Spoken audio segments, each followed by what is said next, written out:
Okay, good evening again, and welcome to our session on BOSLIT, the Bibliography of Scottish Literature in Translation. I'm going to share some slides with you, and while I do that, I'm going to hand over to my accomplice in the evening, Dr. Paul Malgrati. So if you want to just take over from here, Paul, then I will share my slides. Yes, thanks, Kirsteen. And yes, good evening, everyone. Thanks so much for being with us at this moment. We are here to talk about BOSLIT, the Bibliography of Scottish Literature in Translation, and this event is hosted in collaboration with IASSL, the International Association for the Study of Scottish Literature. So yes, we're here to talk about BOSLIT, one of the treasure troves of Scottish literary scholarship. You'll see we've got a lot to tell you about all the power of this database, everything that you can do both from a scholarly or from a more publishing aspect. It's really the footprint of Scottish literature in the world in terms of its translation and what you can infer from the translation, that is the reception and the map of that reception of Scottish literature. It's my great pleasure to be with Professor Kirsteen McCue, who co-led, together with Professor Lorna Hughes, an RSC project from 2021 to 2023, which aimed to revamp BOSLIT. And I was working alongside Kirsteen, and also Dr. Luca Gariento was working on the more IT side of things. We'll tell you all of this in more detail soon as part of this project. Well, let's say a few more words about Kirsteen. So she's professor of Scottish Literature and Song Culture at the University of Glasgow. She works within the award-winning Centre for Robert Burns Studies, recently recipient of the Queen's Anniversary Prize in 2023. Kirsteen's an acclaimed editor. She's put together, amongst other things, Robert Burns' Songs for George Thomson, published by Oxford University Press in 2021. More recently, and actually just in the last few days, she's co-published the collected works of William Souter for Tapemuir Books, and that's with Paul Philippou and Pip Osmond Williams. And Kirsteen is also an accomplished network builder. So between 2017 and 2019, she led an RSC, so Royal Society of Edinburgh network, exploring national songs in Britain and Ireland during the Romantic era. And as I was just saying, from 2021 to 2023, together with Professor Lorna Hughes, she co-led the network to relaunch, revamp, boost BOSLIT as part of at the University of Glasgow. And I had the pleasure to work with her during that time. So yes, welcome, Kirsteen. Thank you, Paul. Thank you, Paul. We've decided we would actually introduce one another rather than introducing ourselves. So I have the great pleasure on the flip side of introducing Dr. Paul Malgrati, who I am delighted to say was the research associate on the BOSLIT network between 21 and 23. Paul had been working with us a little bit earlier at the Centre for Robert Burns Studies on a wonderful Shaw-funded project on the Burns Supper, which he managed very deftly across COVID. And it was not without its challenges, mapping global Burns suppers at a time when people weren't able to actually meet one another in person. So that was but it was a very, very interesting project. So we've known Paul for a little while. At the moment, Paul is a lecturer in Scottish literature at the University of the Highlands and Islands, and hence the reference to that on the slide that you can see just now. His PhD was completed in St Andrews University and won the Ross Roy Medal for the best postgraduate research in 2020. Again, a little bit of a damp squib because he couldn't collect his prize in person. But his prize-winning thesis, which was on Robert Burns and Scottish cultural politics, became the focus of his first monograph with Edinburgh University Press, which came out in 2022.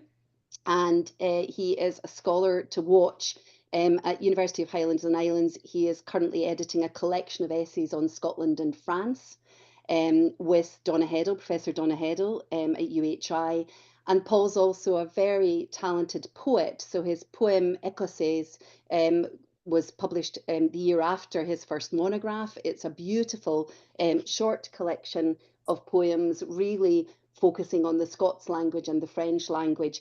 And so really there was no better research assistant to work on a project like BOSLIT with us. So it's been a real pleasure working with Paul. We're both sorry that this particular project is over. But what we want to talk about tonight is about BOSLIT in general. We want to tell you about the network. We want to introduce you to the resource. And we want to tell you about ongoing plans for this amazing piece of work, which has quite a long legacy, part of which we've tried to archive as part of our network, but which has a really important job to do in the future, I think. And I might just kick off, Paul, if that's okay with you, and move to the next slide. This is the big poster that launched our network at the end of 2023, when we launched the new BOSLIT properly to the public in November that year. I should apologise to some of you if you've attended any of our presentations during the project, or were in attendance in Glasgow at the launch in autumn 2023, then you're going to hear some information that you've already heard. But tonight is a really lovely opportunity for us to bring all of that information into one place and to record it so that we can share it with other people interested in Scottish literature across the world as part of the International Association for the Study of Scottish Literatures. And in fact, I wanted to thank them in particular because IASSL has been one of the main partners in our project. And it's a partnership which we care deeply about in the context of the future of BOSLIT as a resource. We were able to share our initial findings and our initial work on BOSLIT with them at the World Congress in Prague. We were able to come back last year in Nottingham and tell them where we'd got to. In the meantime, as you'll hear, as we tell you more about the network, we were able to meet new colleagues and new people passionate about Scottish literature in their own nations and working on Scottish literature and translation in different parts of the world. And that has opened up a current, but also a future network for BOSLIT, which is really crucially important to us going forward. So many thanks to Marie, many thanks to Carla Sassi, the previous president, who was on our network in that role as president of IASSL at the time. So it's a really important connection, and we're really glad to have the support of the association. The BOSLIT network was compiled because this wonderful resource existed in the Data Foundry. It had been archived by the National Library of Scotland. So I think when I hand over to Paul, he'll tell you a little bit more about the background to this project. But if I was to say that the project started up in the early 1990s, and we're going to talk about the people who established it and about the key people who were involved in making it all happen initially. But that was in the early 1990s. For those of us a little longer in the tooth, we can cast our eyes back and remember how exciting the world of computing was. Some of us did our PhDs when email was not even a thing that existed. And all of a sudden, by the 1990s, we were beginning to deal with databasing and the opportunities of really looking at larger online access to information. And BOSLIT really sits right at the cusp of that development in digital humanities, which it has now come to be called. So what had happened was that across the time, the staff at the National Library of Scotland had hosted the Bibliography of Scottish Literature and Translation, among many other bibliographies and data resources. But by the late 2010s, all this the sort of underlying system for cataloguing and information at the National Library of Scotland had changed. And some of these older data resources have been put onto this wonderful resource called the NLS Data Foundry. And one of those was the Bibliography of Scottish Literature and Translation, which was a really established and quite large data set. It was still accessible to those who were au fait with and you know, easily handled, quite detailed and difficult to access, perhaps, spreadsheets of information. And the idea behind applying for the Royal Society of Edinburgh Network scheme was to see if we could find a way of bringing that data back to life in a publicly accessible format. Now, some of you will know that the Royal Society of Edinburgh Network scheme, which is fantastic, the two of the most interesting, exciting projects I've done have been my two RSE networks. But it's a wonderful opportunity to bring individuals together from a variety of different disciplines or within one discipline to work together. The grants are no more than £20,000, which in the scheme of research funding is actually not a huge amount of money. But my goodness, it can facilitate and support quite exciting developments.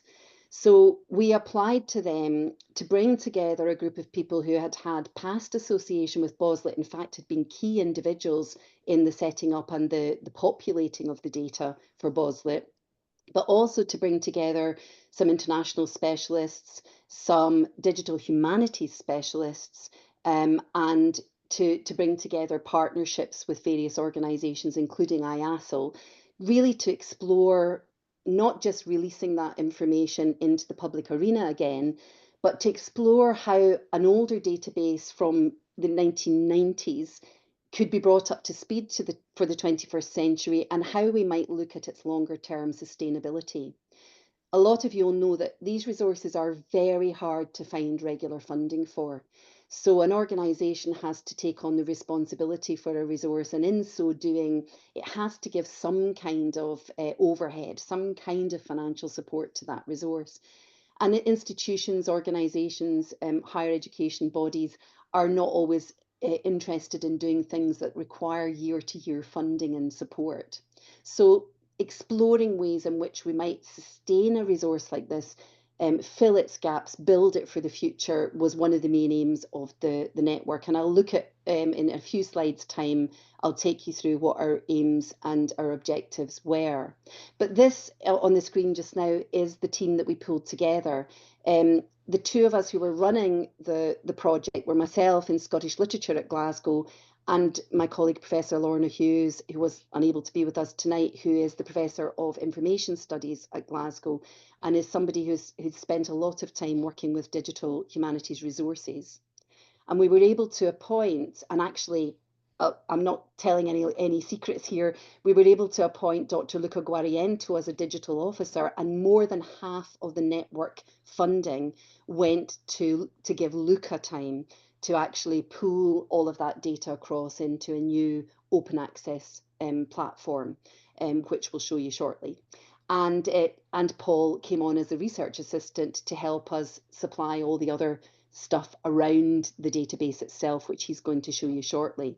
And our core network then comprised of the Associate Director of Collections Management at the National Library of Scotland, Joe Marshall, who had been looking after or had been, connected with BOSLIT over many years while the National Library of Scotland gave the project a little bit of space for volunteers to work on the data.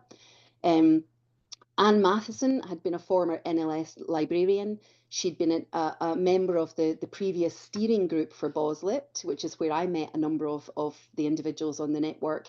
And Anne has been one of the key people who continued to develop and add data to BOSLIT in her own time. So unpaid labour of love, which a number of the people on this network had given many hours of their professional time to building the data set. Carla Sassy, as I mentioned, was there as convener of the International Association. I said president because I think that sounds rather lovely, but maybe convener is the formal title. So apologies, Marie. Dennis Smith, also a former NLS librarian, an absolute linchpin because Dennis is a real detailed bibliographer, and his insight into the data was absolutely essential for what Luca managed to do. So he and Luca worked very closely together across the whole network. Dr. Shaf Tawhid of the Open University also came on board with us, and Shaf was hugely important because he had led up the Open University's AHRC or UKRI funded reading experience database, which was a database that gathered a great deal of data about reading experience, as its title says. It had also crowdsourced a lot of material and information, and we wanted to have somebody on board who could give us some views on that kind of process going forward. And Dr. Zsuzsa Varga, lovely colleague here at the University of Glasgow. Zsuzsa's PhD had actually been about BOSLIT, and she's somebody who's been associated with the project right since the 1990s, and also, like Anne and Dennis, really knew that data set and the challenges and the opportunities and how things had worked in the past. So this was bringing people together who had real knowledge and hands-on experience with BOSLIT, but people who also had come to BOSLIT new and were looking at the opportunities and the challenges and all of those kinds of things moving forward. So this was the network, and I would want to say a great deal of thanks to all of them who made everybody actually gave a great deal of time and energy to the project. It wasn't that some people worked harder than others. Really, everybody's input was just vitally important to making this project a success. And I'm going to hand over now to Paul, who'll tell you a little bit more about that background and particularly about what BOSLIT looks like, but also the key individuals who started it up in the first place. Yes, thanks, Kirsteen. So, indeed, what's in BOSLIT? What's the story behind it? How was it made? In how many steps and stages? So that's what I'd like to sort of develop on right now. What we can say from the get-go in terms of, putting the big figures out there, we're talking about a database of approximately 32,000 records in 120 languages. So, yes, as I was saying initially, this is a treasure trove. There's just so much in there, and there's so much to discover and analyze and interpret. As Kirsteen was saying, the database was accessible online until 2018, after which it was still accessible, but in raw format as part of the NLS Data Foundry. And the whole idea behind the project that we did together from 2021 to 2023 was to reboot that database and secure its future. But let's look towards the past now a little bit, and let's go through the history of BOSLIT. So, Kirsteen, if you could move to the next I slide, can. please. I can. Oh, hang on. Didn't want to move there. There you go. Here you go. Um, okay, so BOSLIT was born in the early 1990s. 1993 really is the starting date, which of course is an interesting moment for Scottish literature in its long but also contemporary history. We were in the middle of the so-called Second Renaissance of Scottish writing in the 19 well, following the first wave in the 1980s, and then carrying on in the 90s, in the run-up to devolution later that decade. 1993, that's the year of the Booker Prize for James Kelman with his novel How Late It Was, How Late. So it's a big moment for the international exposure of Scottish literature and contemporary authors. So it's within that context that we should understand the first discussions initially held under the umbrella of the Scottish Arts Council by a bunch of scholars, translators, publishers who thought that it'd be a good idea initially to map out the translations of contemporary Scottish writing since 1975 initially was envisaged to just be very much a contemporary database. And they formed a committee, and Peter France, professor of French at Edinburgh University, was the first chairman then of what became known as this BOSLIT project. And they were very effective back then in getting some solid funding by the British Academy and the Carnegie Trust, money that was then collated under, once again, the umbrella of the Scottish Arts Council, but they had those big initial grants um, to start work and hire a researcher, full-time researcher, to really start compiling this database. So Kirsteen, could you move on to the next slide, please? Um, yeah, sorry, actually, before we do that, yes, Peter France was the first chairman of BOSLIT, and that ran until 2000. Then he moved on, and Professor Ronnie Jack became the second president of the committee. Ronnie Jack, professor of Scottish literature back then at Edinburgh University. So these are the two presidents that really held the BOSLIT project until the mid 2000s. And then when it came to people that actually dealt with the nitty-gritty, that actually compiled the vast majority of the material that's now in BOSLIT, these are these two gentlemen, Paul Barnaby, who was the first editor appointed in 1994, followed by Tom Hubbard in the early 2000s. So Paul started work. The project was, right, you need to compile as many of those translations that you can find from 1975 to the present. So to the present back then, that was in the stretching to the late 1990s. But Paul was effective, compiled, all that he could find from 75 onwards. So then actually in the last few years of his contract, he stretched his research to the whole 20th century. And so yes, modern and contemporary literature, that was Paul's work.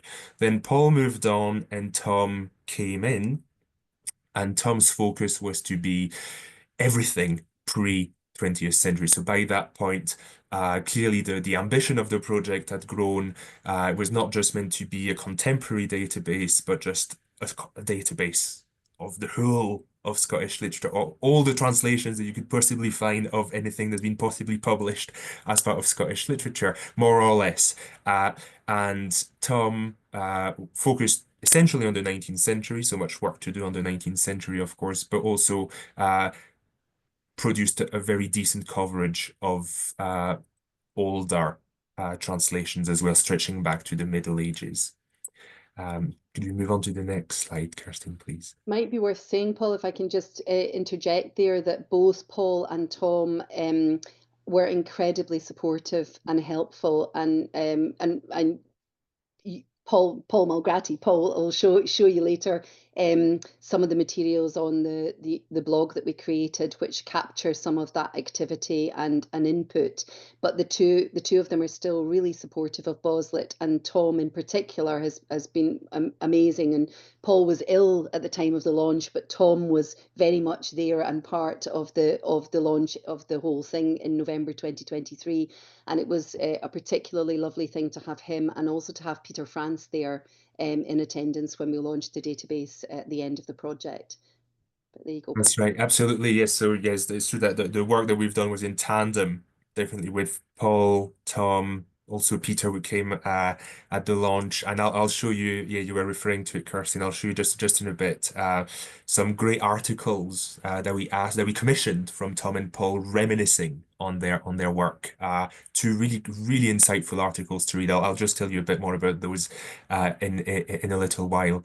But at the time, so if we go back to the noughties, to the 2000s,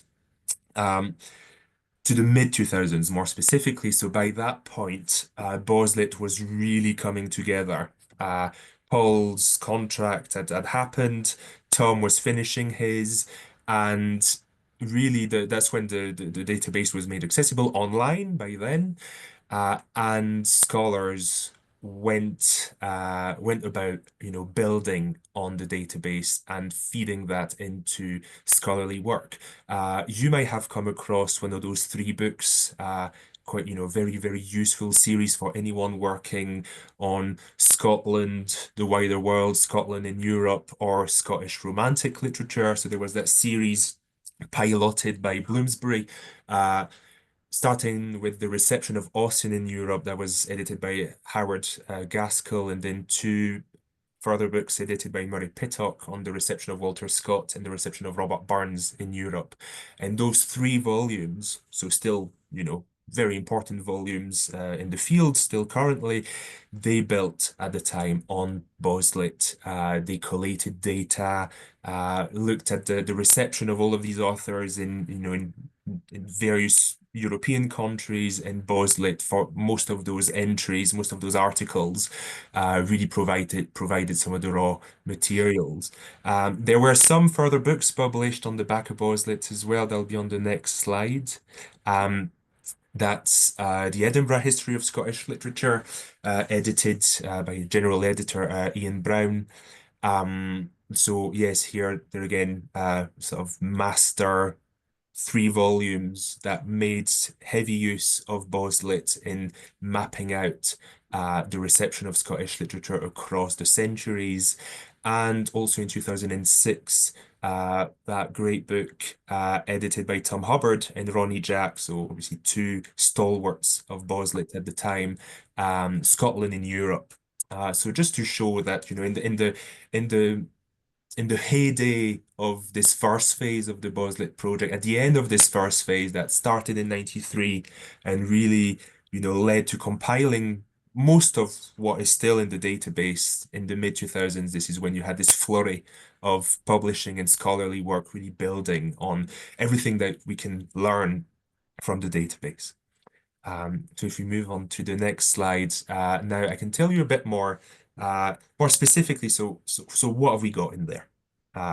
I've told you that Paul worked mostly on the 20th century, Tom worked mostly on the 19th century and before, but actually, what's in there? What are also some of the gaps that we know exist? And obviously potential blueprint for future works to future work to be done on BOSLIT if possible in the future.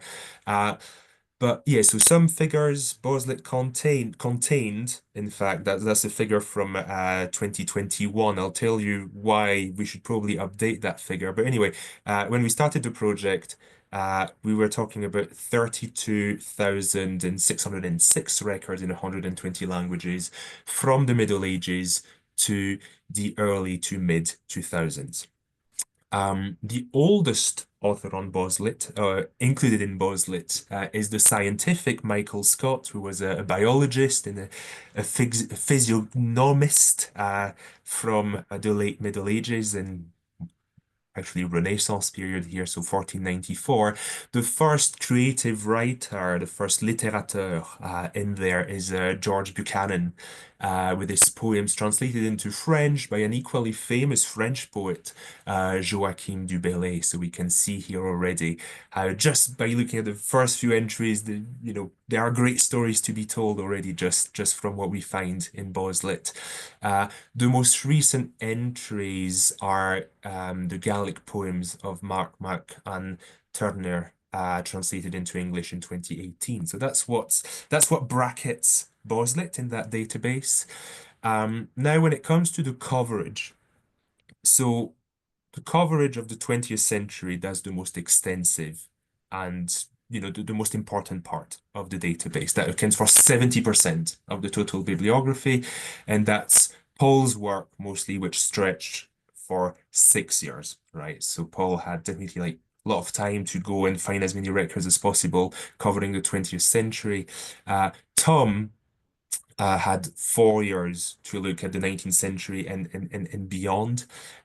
So that means that the data that we've got for the 19th century is amazing and there's so much that we can do with it. But of course, it is a little patchier, also because in the 19th century, we're dealing with some of the giants of that time, people like Sir Walter Scott, people with Arthur Conan Doyle.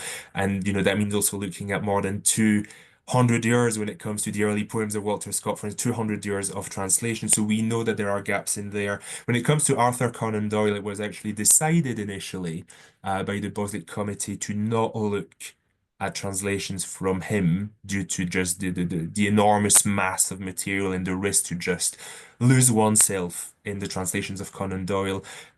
There are a few Conan Doyle translations now in BOSLIT, but I'll explain why in a second. So the 19th century we know is a little patchy. When it comes to pre-1800s works, we're fairly confident that we've got a pretty good, pretty comprehensive coverage when it comes to this. Now, when it comes to Scottish minority languages, and more specifically Scottish Gaelic, a lot of good work was done after Tom Hubbard's contract ended, and when, due to a lack of funding, we're talking about the years of austerity as well, from 2008 onwards, and Kirsteen's mentioned it, that's when, BOSLIT had to rely on the labor of love from volunteers, especially Anne Matheson and Dennis Smith, that then also joined our core network. Um, and together they uncovered a great number of translations into Scottish Gaelic, so from Scots or English into Scottish Gaelic. Also, some translations from Scots into English. So these are mainly translations of Burns, but not only into English. There are fewer, the coverage of translations from Gaelic into English is, well, mostly looking at recent works, and that's a little patchier as well. There is still work to be done there. But of course, the biggest gap in BOSLIT is everything that's happened since roughly the cut-off date, 2004, 2005, that point when Tom Hubbard, his contract couldn't be renewed to that lack of funding that I've mentioned. So from then on, we don't really have, a coverage of the what now has become our contemporary literature of the last 20 years. And obviously that would be the main focus going forward with BOSLIT. I should add, however, so this is why we would need to update the initial figure at the start. So maybe we're actually closer to 33,000 and something records in BOSLIT now, because Chinese translations via the work of Daisy Lee at McCue University have very recently been added to the database at the end of our project in 2023. It's also been updated by the sort of collaborative work of IASSL members. Who've already sent us some new translations that have been added to the database. The formal process is to email us, and then we'll pass that on to our digital officer, Dr. Luca Grianto, when he's got time. He'll add them to the database. But yes, should flag those. That's the most recent work and the most recent addition to BOSLIT, of which we're very happy. Those 10,000 Chinese translations that have now made their way into the database. So I think we can maybe move on to the next slide now. And actually, yes, I'll pass the mic to Kirsteen to carry on the story. Thanks, Paul. Thanks, Paul. I think it was 1,000 rather than 10,000 Chinese translations, but Or did I say 10,000? Did I get a bit yeah, excited? but just to clarify, because this is recorded, it's not to say there aren't that kind of number of translations still to be added to BOSLIT across the board, and we'll come back at the end of the presentation to talk about how we might think about taking that forward. So for the next few slides, I just wanted to talk a little bit more specifically about the network, what we set out to do and what we did across the 2 years of the network. This is a wee bit more boring, because actually I then want to hand back to Paul to showcase and let you see the BOSLIT resources if you haven't seen them already. As I mentioned earlier, the network was really to enable exchange between specialists from different fields, from literary studies, like Paul and I belong to, from industry, from other organisations and institutions. We wanted to revive BOSLIT, just make it available and explore opportunities for its sustainability. We wanted to learn from existing national bibliographical database projects, and we're going to talk about one in particular, and establish BOSLIT as a little bit of a case study. BOSLIT's not alone in being a data resource from the 90s or the turn of the century, which might now be regarded as a bit obsolete 20 or 30 years on. This is a problem for other data resources too, and we wanted to explore BOSLIT as a bit of a case study for those. And we wanted to test the possibilities of engaging in a partnership with an association like IASSL, to look to the future as to how we can find out about translations. One of the things we mentioned on a previous slide was that the contemporary, so really the last 10 or 15 years of literary activity in terms of translations of Scottish writers and their works, of course, is even more difficult to establish because of the digital world. In some ways, that's a great vehicle and makes things easier. And in other ways, all of that activity makes it quite hard to track who's been translated into what languages if they're not formal translations that have gone through an initial connection with the author or the publisher. So there are challenges in that regard.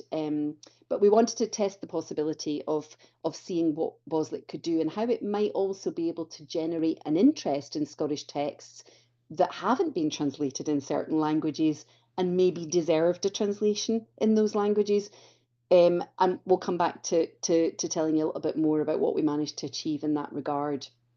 So we had some key research questions that cover these older data collections. How can we bring them up to speed? How easy is it? How difficult is it? What do we lose? What do we gain by doing so? Who are the key stakeholders in that kind of process? And we'll tell you a little bit more about how who we discovered were those kinds of stakeholders. We wanted to ask questions about whether it was possible to upload bibliographical data from other sources. So is there a way in the new digital world in which we don't need to? So Tom and Paul, when they started out, were literally going around European libraries with a notebook, collecting the bibliographical data, which they then entered into the database. Nowadays, of course, is it not possible for us to share that data and to be able to grab data or share data on an annual basis from different sources? That was one of the questions we had. How can an open data resource like BOSLIT be developed to support participation and scholarship? So how can we get people really engaged with the data or with the idea of translating or working with translations of Scottish literature? And we had a real interest in doing that. And I think our website that we developed around the database itself was our way of doing that as part of the network. And we wanted to build a new international user group, which really involves the members of IASSL, but we hope might be able to be even broader than that going forward. So across the 2 years, we were coming out of COVID, and in fact, the network itself, the people I told you about right at the start of the presentation, did not all meet in person in the same room until we launched the database in November 2023. And that was partly because we had an international member, we had a member down south, we had members from all across Scotland, and actually meeting in person, of course, we could do and we couldn't do depending on the lockdowns that happened. We ended up having a little bit of extra time at the end of the process, just because we'd lost some time because we had to cancel things due to illness. So it was really that weird time that we're all thinking about just now, 5 years on, actually. It was an interesting time to run a network, but thank goodness for platforms like Zoom. We were able to meet regularly and actually push the work forward. So we appointed our team that I told you about.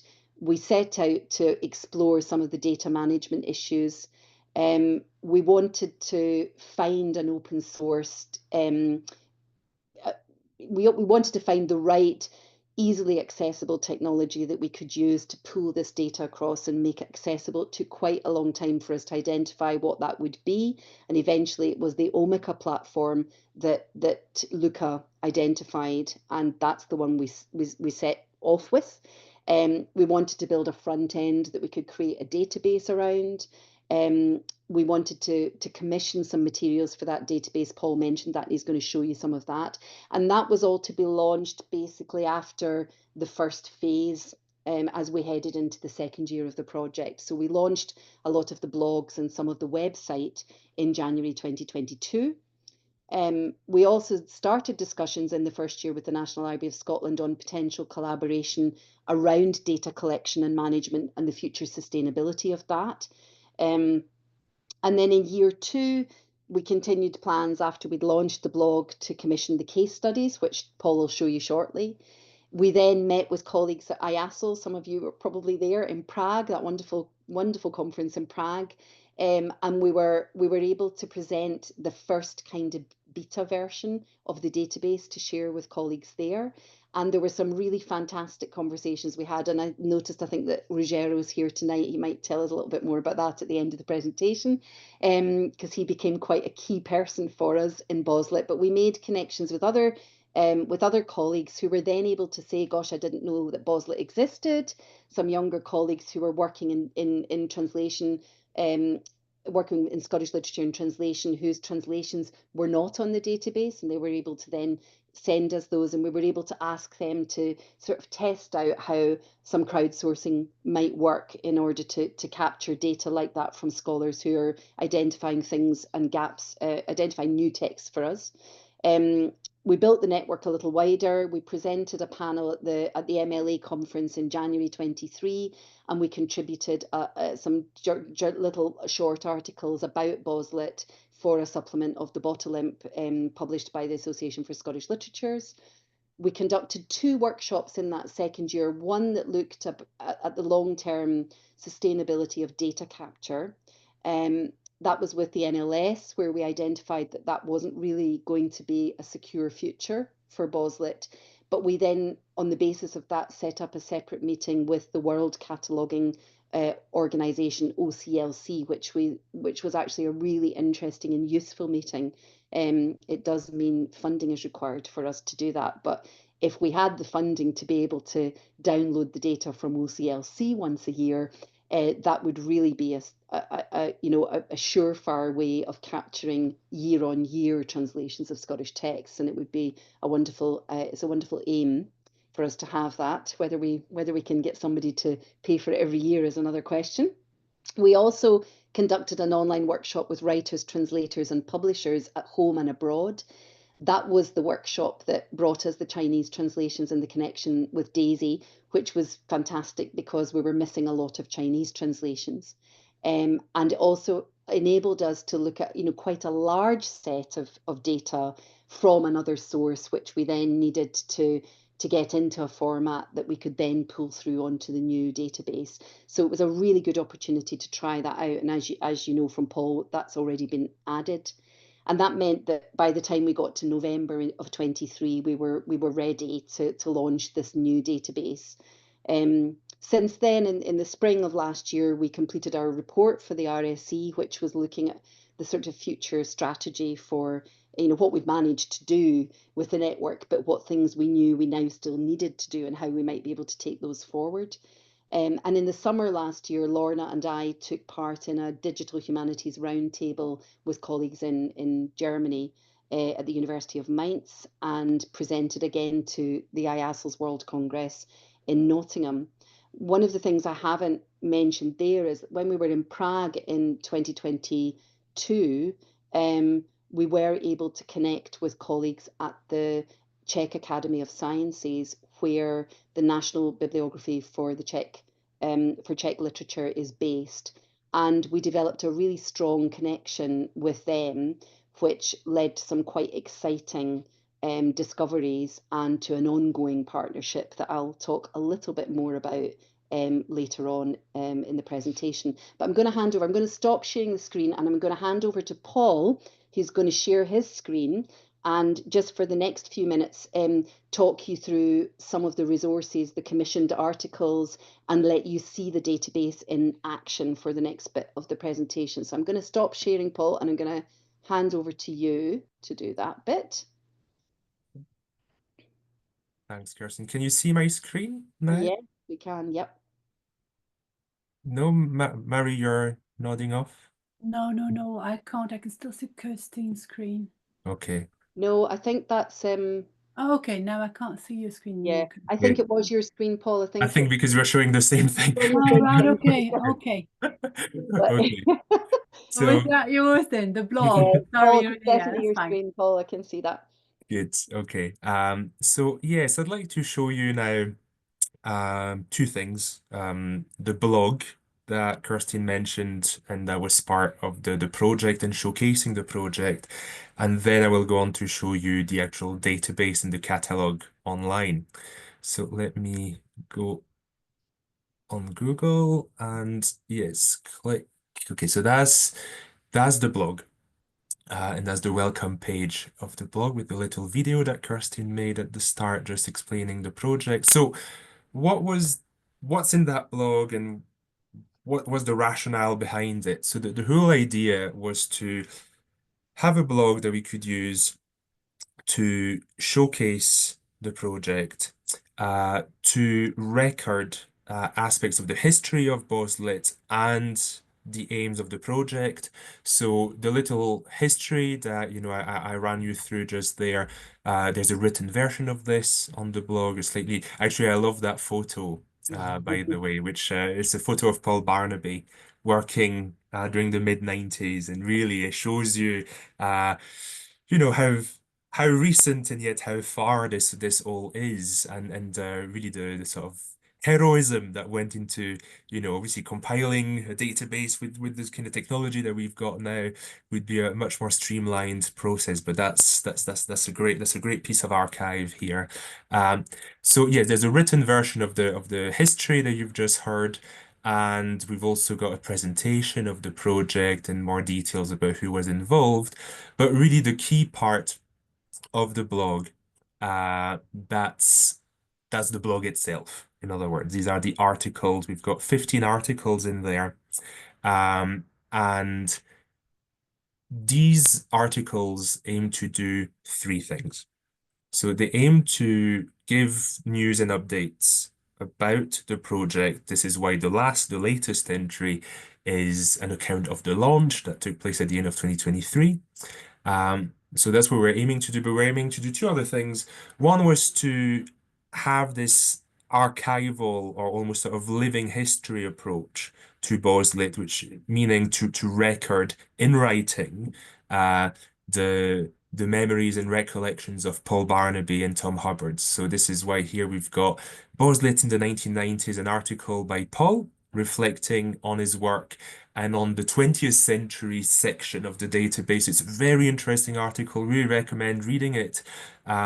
It's an insight in Paul's work, but it's also a very interesting reflection on Scottish literature in translation during the 20th century. Just to give you a little flavor, Paul reflects on the fact that despite the fact that the first Scottish Renaissance of the 20s and 30s, the one, led by the Hugh McDermidds and Nan Shepherd and Lewis Grassic Gibbons of this world, despite its very international outlook, the actual amount of translations of these works, of these big Scottish works from the 20s and 30s is actually quite limited compared with the second Scottish Renaissance of the 80s and 90s, which is really when we saw a peak in international translations. Very interesting set of reflections. On the other page, a slightly older post, we've got Tom Hubbard's recollection, the BOSLIT Grand Tour of sorts, where he really, reminisces about going to various national libraries, National Library of France, National Library of the Czech Republic in Prague, and just the conditions of research, not that long ago in the 2000s, but sometimes it sounds like he's really talking about another era entirely. So that was another aim, indeed, to just look at the past and then have this, archiving aspects of just how BOSLIT came to be. And finally, the final aim, which was the main aim, really, was to have those case studies on certain authors or certain aspects of the database and just have some experts, translators, or scholars having a look at the database or telling us what they did with the database in the past to just really, give concrete examples of what BOSLIT can do. So we started off with a series on Walter Scott because it was the Walter Scott anniversary back then in 2021. But we've also got, an article on BOSLIT in Gaelic, looking at the Gaelic records that I mentioned earlier. We also had a Muriel Spark anniversary. So here we had by Kaiwe Wei, who is a PhD, who was, I think, at the time, I think she's graduated now, but a PhD researcher in looking at the Chinese reception of Muriel Spark in her PhD. And that's a good example of here a case study, but also Kaiwei, who sent us translations in Chinese of Muriel Spark that she had found that didn't feature on BOSLIT and that we've added since. We had a case study of George Mackay Brown, on James Hogg. We had a few things on Robert Burns as well, and I'll tell you more in a minute about those.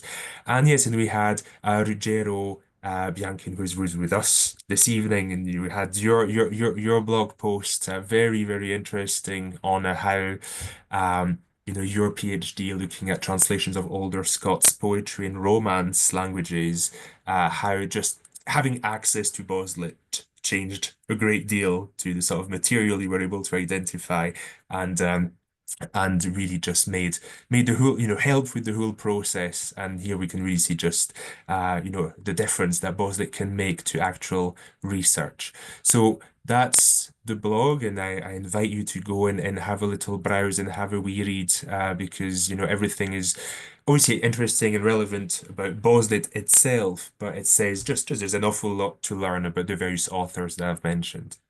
Okay, so that's the blog, and then from the blog you can click here on database, and that takes you to the actual catalog. So that's really the meat and flesh of what we're here to discuss.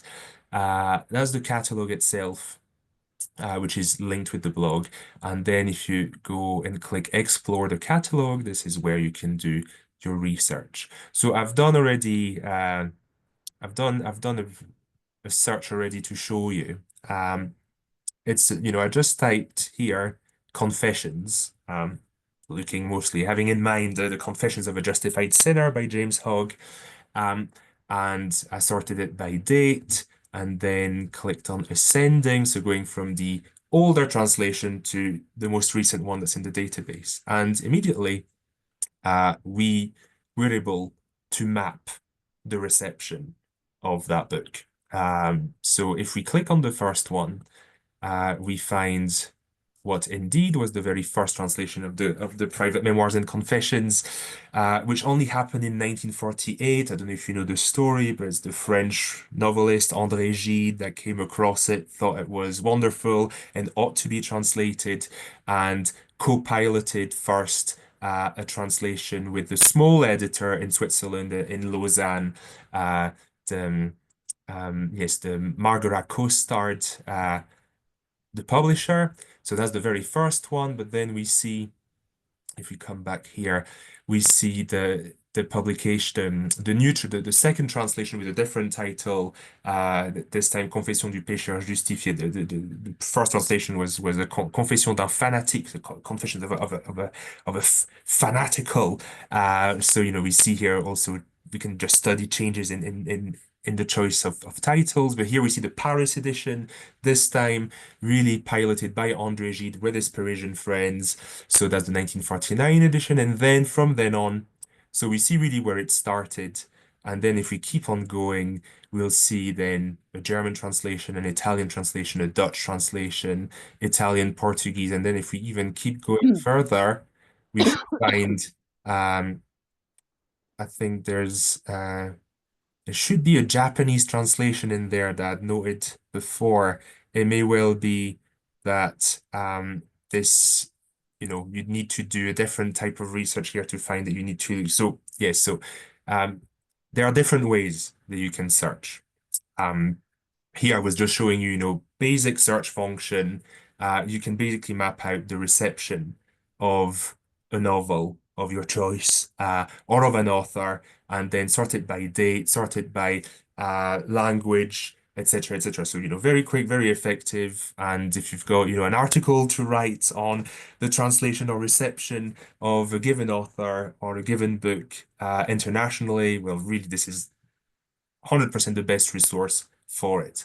Then, you can also search by using the browsing function. So you can browse via original title, original language. So if you're interested maybe here in the Gaelic language, you can browse, looking at, okay, original language, Gaelic, and then look at the translations of that.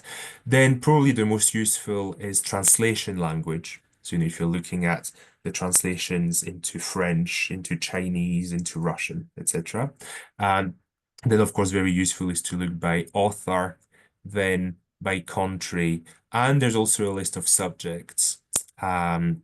So, there are broad subjects where you've got children's plays, poetry, ballads, philosophy, Scottish poetry, Scottish novels, Scottish Gaelic poetry, etc., etc. But these are still fairly broad categories, so you'll probably be safer.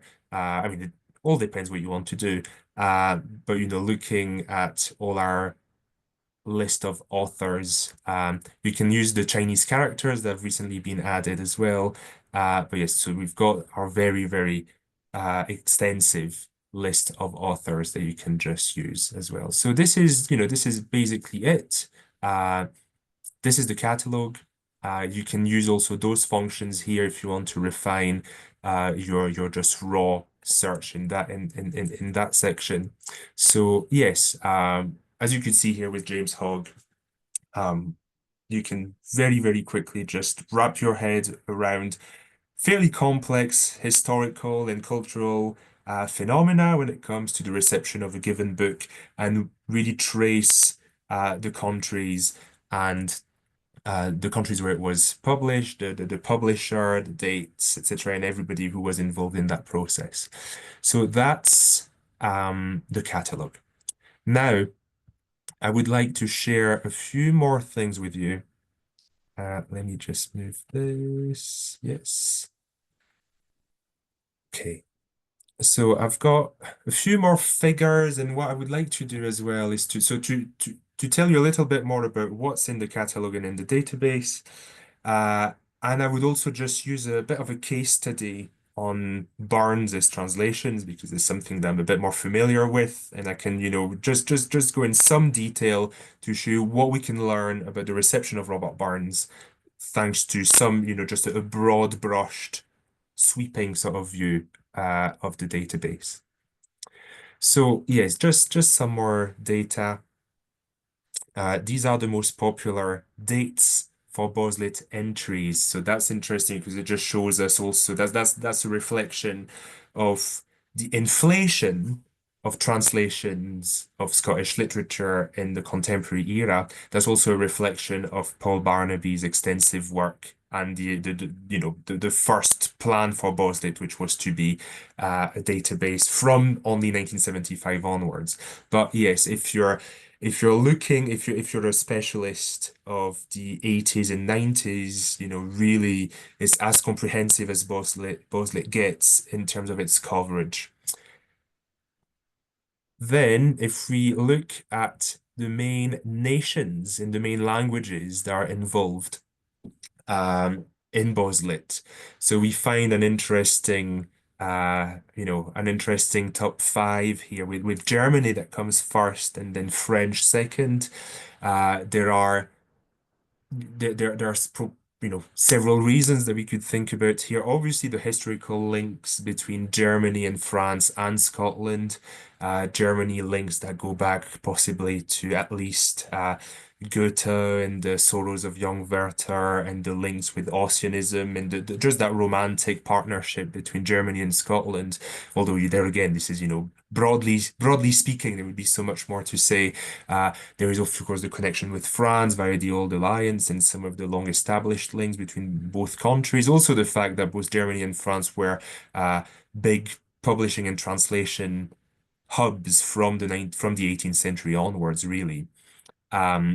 There's also, of course, the fact that, we see mostly European languages, German, French, English, Italian, Spanish, Dutch, That's also due, that's clear to the fact that Paul and Tom, when they were working in the 90s and the 2000s, they had, you know, far easier access to these languages than, further languages, further afield. Although we have some Japanese in there, as you can see, some Russian.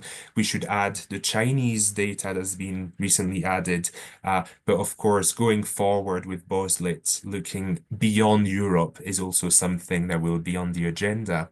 But, it's a mixture of just how BOSLIT was compiled and clearly also some deep cultural and historical reasons as to why German, French, and Italian come first here in the chart. And then, yes, so let me just say a few things on what we can find about Burns, his reception, and translations of his works by looking at those, those kind of broad data and visualization that Luca generously did for us. So these are the translations of Burns across time from 1780 to 2004. And what's interesting is what the peaks that we find, they're obviously linked to some big cultural historical events. We find the first link, first peak, sorry, just after 1859, which was the centenary of Robert Burns. And it's a centenary that has been mapped, studied extensively already in the contemporary Burns scholarship. What's perhaps even more interesting to my mind is this huge, really the highest peak here on the chart, which happened exactly in 1959, which was the bicentenary of Burns, and which generally in general accounts of Burns's memorialization and legacy, that bicentenary is often a little bit forgotten. And yet clearly when it comes to translations and to the international reception of Burns, this is definitely one of the most important events. Why is that? Well, that's because in 1959 we were at the height of the Cold War, and this is a time when Burns met posthumously with amazing fame in the Soviet Union and in the communist world. And so if we look at the next chart, here we see all the languages in which Burns was translated. And I don't know if you can see very well because it's written in small, so you'll have maybe perhaps to trust me. But what we find is that we find German as the first language. And interestingly, in Germany, you've also got a strong socialist link through the translations and the adaptations of A Man's a Man for All That and songs of that sort. But then directly after German, we find Russian, Hungarian. And then if we keep going up, we find some interesting results such as Lithuanian, Latvian, Ukrainian, Croatian, Tatar, Moldavian, Romanian, Estonian. So here we see Uzbek also in Tajik further up. So here we really see that phenomenon that happened in the late 1950s, early 1960s in the communist world, where Burns had been sort of adapted first in Russian as a sort of working class hero to look up to. There's a lot of good work on, how ideological those translations were, but also in the early 60s, where at the time where in the communist world there was that strategy to blend socialism with a more nationalistic approach from each country of the Eastern Bloc and from each republic of the Soviet Union. We're in the Khrushchev era, and it's very much trying to de-Russify to a degree the Soviet Union and encourage regional languages and regional dialects in Eastern Soviet literature. And we see this actually mapped on BOSLIT. I had a look myself, looking at the Tatar translations, at the Latvian translations, and we see those translations very much from the 1960s. So, here it's as detailed as I'll get for this, but it's just to show you what we can do with the big data of BOSLIT. It can lead us, further down a line of inquiry, and we can come up with actually some, pretty pretty subtle and nuanced understanding of what actually went on in the reception of Robert Burns in the Eastern Bloc and in the communist world in the 1960s. Okay, so there again, it's as detailed as I'll get, but it's just to give you an actual taste of what's possible to do here. Some more charts and just interesting facts here. If we look at the most translated Scottish text according to the database, but that also chimes with what we know in the scholarship, that Treasure Island is the most widely translated book. Although to be fair, it'd be interesting to compare with some of Conan Doyle's books. But at least in BOSLIT, it's Treasure Island, more than 1,100 translations. And here it's Spanish that comes first. I don't have a ready-made answer as to why that is the case. It could be, you know, some kind of link with the Caribbean atmosphere of the book, but who knows? Here's a project for someone, surely. So yes, of course, BOSLIT is also extremely useful if you have no idea what to, or if you have students that, you know, don't know what to write about, or, you know, by roaming through the database, you find lots of ideas, thanks to BOSLIT. And here's a little breakdown of the main genres present in the database. So that's interesting because that's obviously a reflection of the total output of Scottish literature over the centuries. Of course, it's also a reflection of the actual work that went into BOSLIT and the way it was compiled, and also of what interests translators from abroad. But we won't be surprised to see Scottish fiction coming first and Scottish poetry coming first. Then Scottish prose literature, children's stories. We find some genres, however, that are very important to Scottish culture and Scottish life, but clearly they have drawn far less attention. We can see folk songs, for instance, or sermons. So interesting to see this. You know, what the way Scots see themselves and the way the world see them, but also clearly I'm not sure at all that if you had the same breakdown for French translations of French literature, I'm not sure French poetry would come second. You know, it's also a reflection that poetry is also a very important genre in a Scottish context. It may be that in a French context, I don't know, theatre might come before, or at least together with poetry. Well, obviously Scottish drama is only 1, 2, 3, 4, 5, 6, 7, 8th position, but that's also due to the history and you know, Calvinism and so on and so forth. So, you know, we can see there's just lots to learn about just the general history of Scottish culture and literature, which is why also BOSLIT back in the 2000s made it and had such an impact on the Edinburgh history of Scottish literature. But there is definitely more to reflect and use from that just wonderful database. And I'll stop here and give the mic back to Kirsteen, and I'll stop sharing. Okay, thanks, Paul. So I will come back to sharing. I hope this is the right one. You can tell me if you can see that, okay? Yes. Smashing. So we've just seen these wonderful visualizations. This was one of the really exciting things about pulling the data across into a new platform that allowed us to access and to kind of deep dive into the data to find these patterns and visualizations. So that was one of the really exciting things.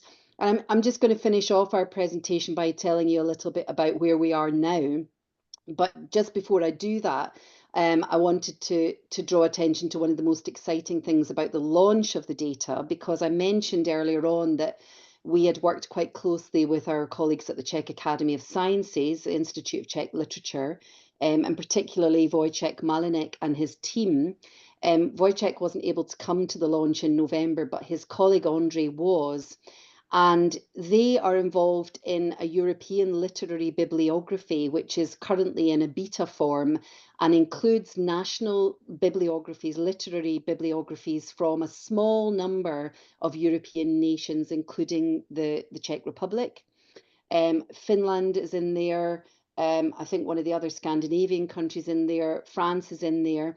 And what they did for us for one day only was they pooled the data set of over 32,000 records of Scottish literature into Libri, into the European Literary Bibliography, and showcased that at our launch in Glasgow University. And it was really exciting because they are not just, their databases can then speak to one another.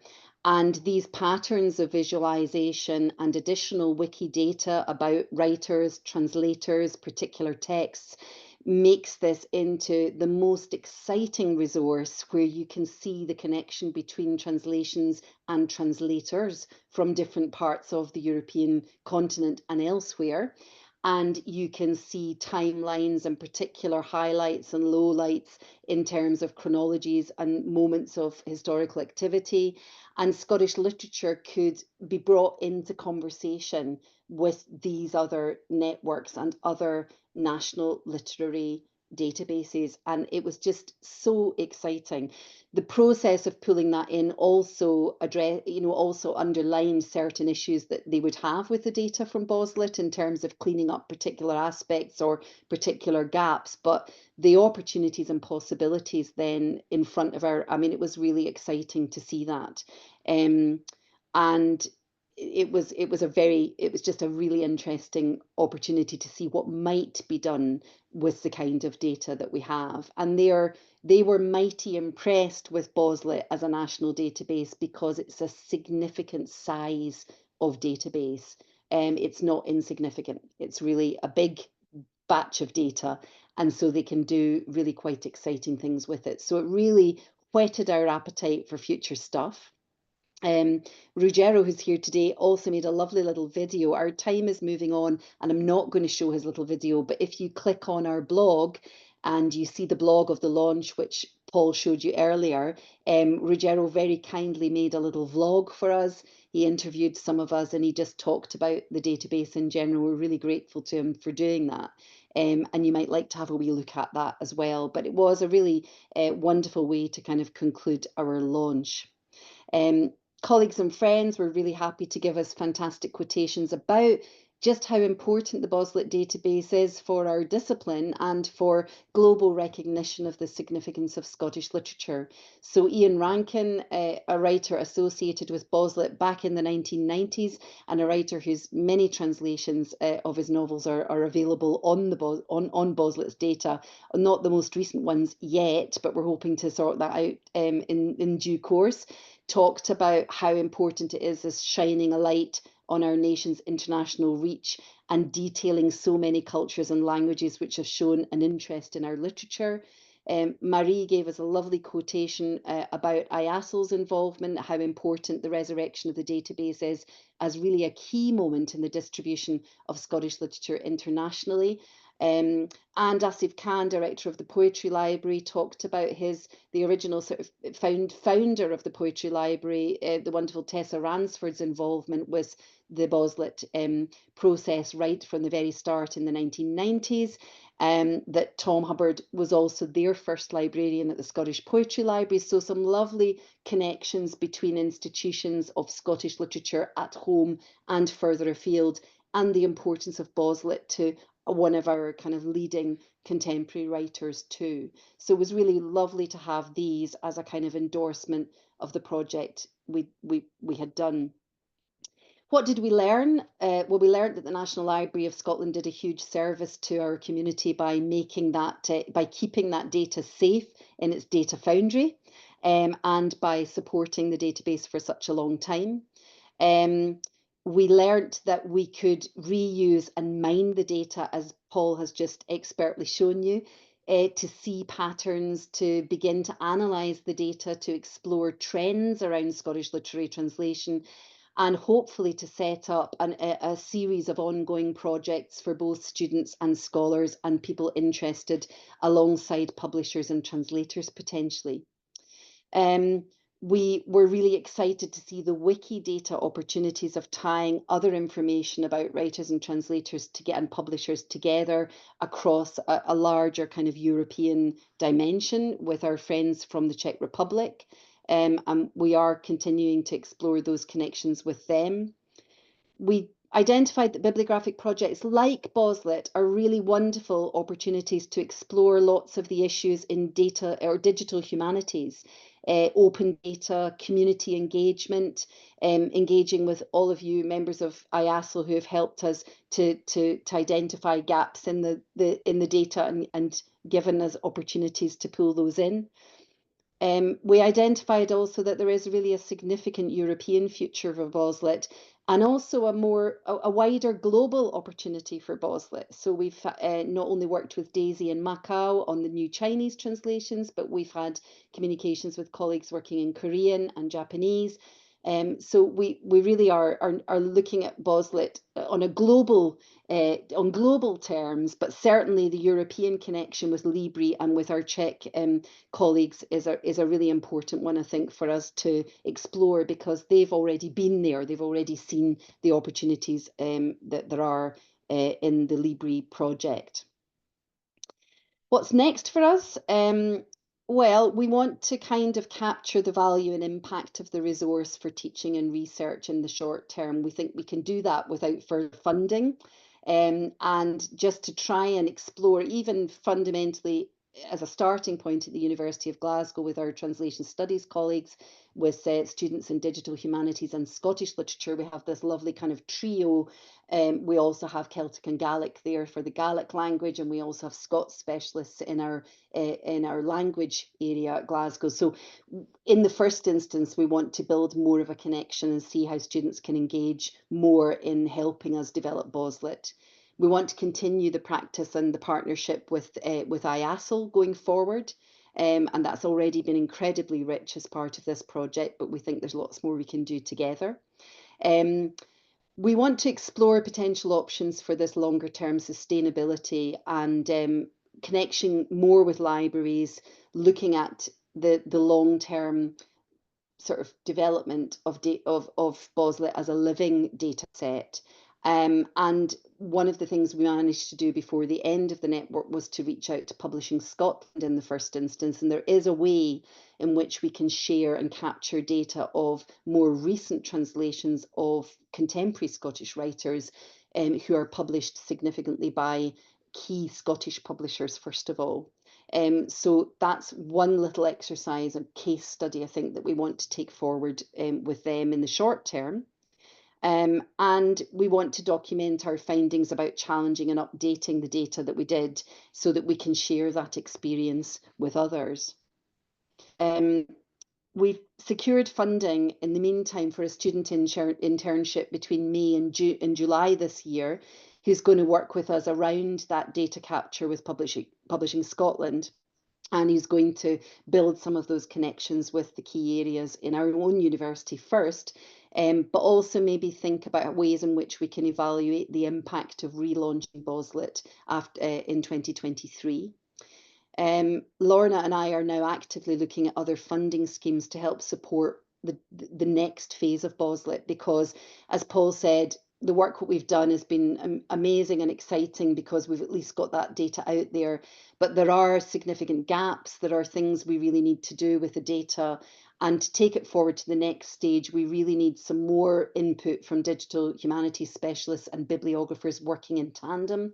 So we really do need one more big phase of funding to bring BOSLIT up to speed for now in the 2020s so that it can sustain itself going forward. And the things that we've found out from this network, we really want to now put into action.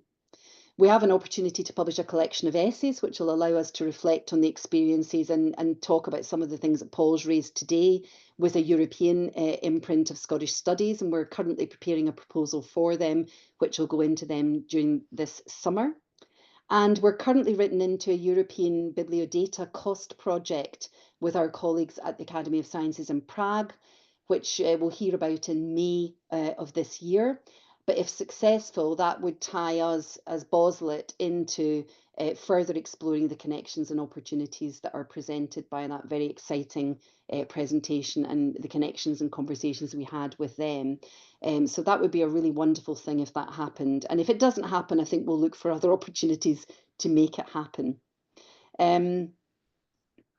I think that's all we probably want to say. We've kept you for quite a long time to tell you all of that, but we hope it's been really useful for you to hear about what we've managed to do with the Royal Society of Edinburgh funded network, with that amazing group of people that we brought together, and with the amazing resource that is BOSLIT, which we can't tell you we created ourselves, which has been pulled together by all that amazing work that Paul, Tom, those original chairs of the BOSLIT team, and also those wonderful volunteers across the last 20 to 30 years. It's a really significant national and international resource, and something that Scotland as a nation should be incredibly proud to have. So the challenge for us next is to persuade somebody that we need to do a little bit more work to it, and to be able to also work then more closely with publishers, translators and writers too, and actually generate it, place BOSLIT within the creative economy of Scottish literature at home and abroad. And thanks again to IASSL for inviting us to give this presentation. My warm thanks to Paul for coming along and helping, and I hope that's been really useful. We're very happy to answer a few questions if anybody has any questions now. If you want to shout out, I'll stop sharing my screen, and you can ask questions if you wish to, or you can pop them into the chat and we can answer those. The other alternative is that you can email me at kirsteen.mccue@glasgow.ac.uk if you have any interest or any queries after tonight. If you've had enough of listening to us and it's dinner time, then please feel free to contact us in due course to ask us any queries, and we'll do our best to get back with answers. But thank you so much for your attention and for coming along this evening.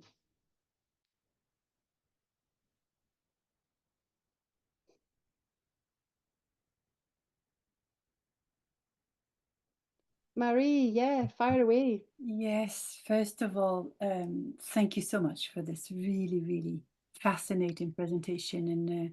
And I'd had a look at I'd had a look at the database and did my own search, in the way that Paul showed us. But I really didn't suspect, even looking at it, that it was so rich, and I certainly couldn't suspect all the work that had gone into it. And for me, it was a little difficult to imagine how you moved from the existing database of the National Library of Scotland to the actual database that I could see. So that made your presentation made it really clear to me, because unfortunately I wasn't there at the launch in Glasgow. So thank you so much for this. It was fascinating. I didn't, I really didn't see the time. So thank you to both of you. It was really great, and I'm happy that we're recording this, because other members of IASSL, and indeed anyone interested in translation in connection with Scottish literature, will be very happy to have access to it. So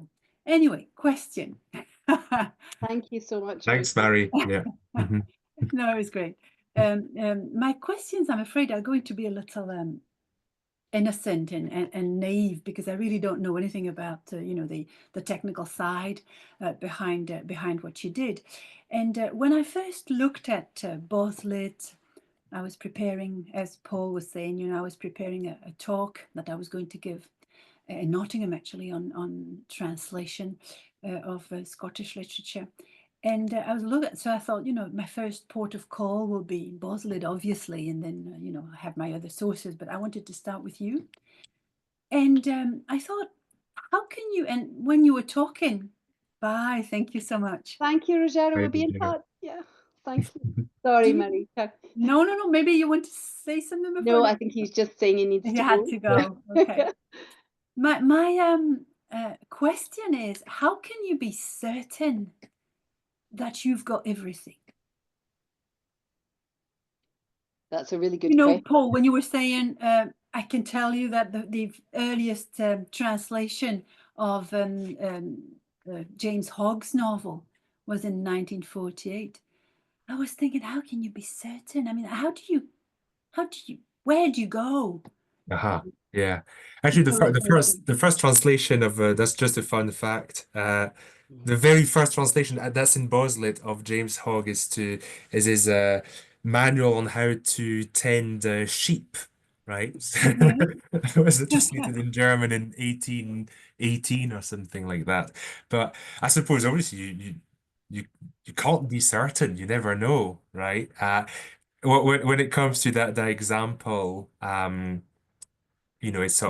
kind of chimes with the scholarship on the question that says, it's through the Andre Gide connection, but who knows? I mean, Yeah, it's we neither. read about that. Yeah, Hmm. Yeah. But yes, I suppose it is a very important question, obviously, to us because clearly there's even for some of the best charted sections of BOSLIT when it comes to the 1980s and 90s was where a lot of Paul's work went. Um, Obviously that was done with the technology of the time and the means of the time. So this is why, definitely going forward, if there was some kind of way with obviously everything that we've got at our disposal now to just run some checks on various authors to get an idea of what we have and what we can find pretty readily out there with the various technology and the collations of data that are online, like in Libri, for instance, that Kirsteen was mentioning. Yeah. That wouldn't be comprehensive either, I suppose. This is comprehensiveness. That's a philosophical question. Can you ever get there anyway? But also, just there are concrete ways and Yeah. technological ways that definitely we could. There is scope to double check a lot of things. Yeah. Yeah, okay. I think that's right, Marie. I think probably the answer is we can never be absolutely sure that we've got everything. And but I think Paul's right. I think there's two sort of sides to that. One is finding ways in which we can consolidate what BOSLIT already has with world searches. And that's the conversation we had with OCLC was really interesting in that regard, because that would, even just one opportunity to pay for a download from OCLC would really transform and fill a lot of those gaps. But the other thing is that, Scottish literature, um, as you well know, being convener of IASSL, there are many people.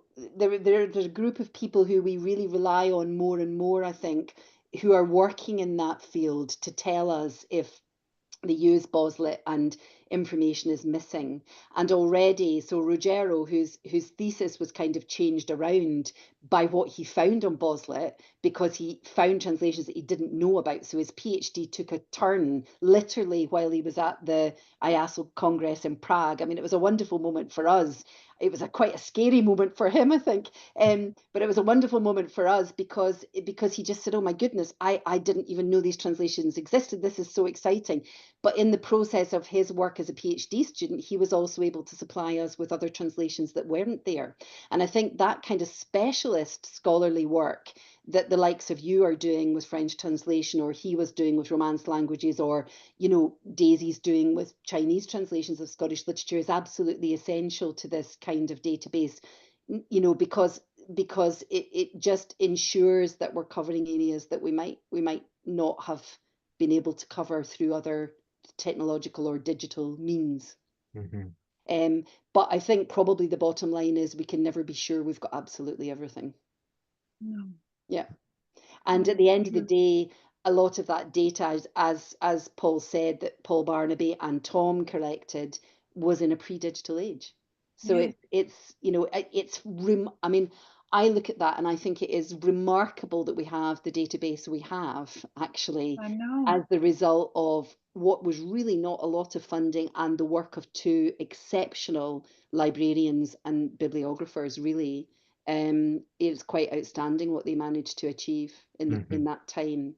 But it means we do have gaps, and that makes me slightly anxious about BOSLIT. I want to be at a stage where we can say, look, we've done everything we can at the moment to fill those gaps. But we know there are significant gaps, and especially in the 21st century, because I think that a lot of people with this exciting field of Scottish literature just now, we have so many fabulous writers, and they are translated. And I know they are translated, and you know they are translated, but BOSLIT doesn't tell us that at this moment. So, I would really love to get that funding together to be able to fill those gaps that we know exist just now. And then, you know, as a rolling program, we can go back in time and try and find digital means to fill those other gaps. Yeah. Yeah, Matilda, please. Hello, everyone. So thank you for your presentations. And as Marie said, it was absolutely fascinating. I'm afraid that my question might not be very interesting, but I was just wondering, how did you select the translation? I mean, how did you evaluate their reliability or their quality for you to suggest them onto BOSLIT? Okay, that's a really good question. Paul might have another answer, but I think what we don't do, we don't make a quality judgment about the translations themselves. So this is a bibliographical database, and it's based purely on bibliographical data. So if a translation exists, it might be a very poor translation, or it might be an excellent translation, but we want to know about it for BOSLIT in any case. Yeah. So we don't make a qualitative judgment about the, you know, the quality of the translations that are included. It's basically if it exists and if it has been mapped. You know, one of the other things when we were talking about OCLC, one of the other pilot discussions we had, but it wasn't possible to do it within the context of the network, was maybe to work with one other national library. So maybe the Dutch National Library or the National Library, you know, in Paris, to see if we could just use a copyright library that has all the published texts from any one year that are accessioned, and to share those catalogue entries with BOSLIT. So we looked at the possibility of doing that. But of course, that would be more than a full-time job and more than a team to be able to reach out to all of those national libraries on a yearly basis to try and capture that bibliographical data. So the challenge is finding some way in which we can do that at a higher level. But it's all about the bibliographical data, really, rather than the actual content of the volumes themselves. Does that answer your question? It does. Okay. Which means that, you know, unless somebody else wants to ask a question, because I don't want to sort of hog the.